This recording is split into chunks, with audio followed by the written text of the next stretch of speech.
Il est triste de constater que certains chrétiens peuvent croire en la puissance de Dieu qui sauve, mais qu'ils ne peuvent pas croire en la puissance de Dieu qui garde.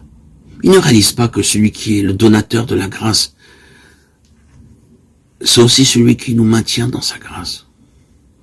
Voyons d'après l'Écriture comment nous, qui avons été sauvés par Dieu, nous pouvons aussi être gardés par lui. Dans Josué 14:11, Caleb dit « Je suis encore vigoureux comme au jour où Moïse m'envoya, j'ai autant de force que j'en avais alors, soit pour combattre, soit pour sortir et pour entrer. Pour sortir et pour entrer se réfère à la vie de chaque jour. Pour combattre se réfère à la vie dans les circonstances particulières exceptionnelles. La force de Caleb était demeurée la même depuis que Moïse l'avait envoyé comme espion dans le pays de la promesse. Il pouvait faire face aux tâches quotidiennes, mais aussi faire face aux situations difficiles de la vie. Bien que 40 années soient écoulées, il est aussi fort que lors de ces jours passés. Nous voyons dans cet exemple la puissance de Dieu qui garde. Ce que Caleb était dans la force de l'âge, il était encore à un âge très avancé, il était aussi vigoureux à 85 ans qu'à 40. Il y a une seule explication à cela. Il avait été gardé par Dieu. Nous sommes totalement incapables de nous garder nous-mêmes dans la grâce de Dieu.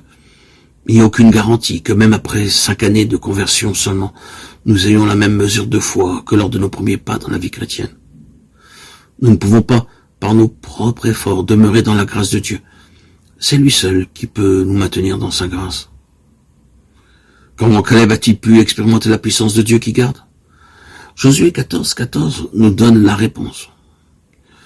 Parce qu'il avait pleinement suivi la voie de l'Éternel, le Dieu d'Israël. Et comment a-t-il pu pleinement suivre le Seigneur? Cela nous est dit dans Nombre 13 et 14. Après le mauvais rapport fait par les 10 espions au retour du pays de la promesse, Caleb fit taire le peuple qui murmurait contre Moïse et dit « Montons, montons, emparons-nous du pays et nous y serons vainqueurs.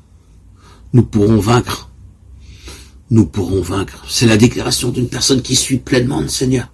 Elle croit que la victoire sur chaque adversaire est assurée parce que les promesses de Dieu sont dignes de confiance et parce que le Seigneur est avec son peuple. Frères et sœurs, bien-aimés en Christ, croyez-vous? Nombreux sont ceux qui croient, mais leur foi est une foi vacillante. Ils chantent un chant de louange, les paroles sont justes, mais il y a quelque chose de faux dans la musique. En ce qui concerne Caleb, il en était autrement. Il chantait les bonnes paroles sur un air juste. Écoutons ces notes si claires et justes. Montons-y aussitôt. Une personne qui suit pleinement le Seigneur, qui reconnaît qu'il est fidèle, c'est quelqu'un qui fait la volonté de Dieu et qui la fait aussitôt.